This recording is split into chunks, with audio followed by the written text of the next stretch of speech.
Lütfen kurtarın onu. Pes etmek yok. Çok sorun var. Peki.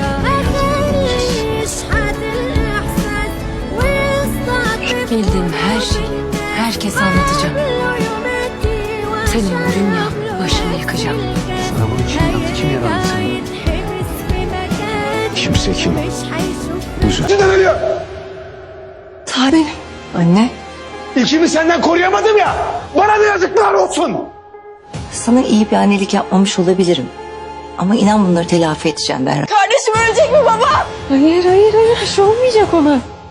Abi ilkim. Ne oldu ilkime? Serhat konuşsana.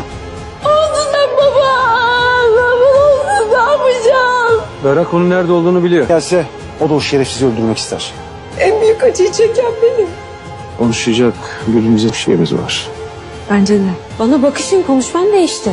Böyle üzüntülü günlerde boşanmış da olsalar yaklaşılır kızım.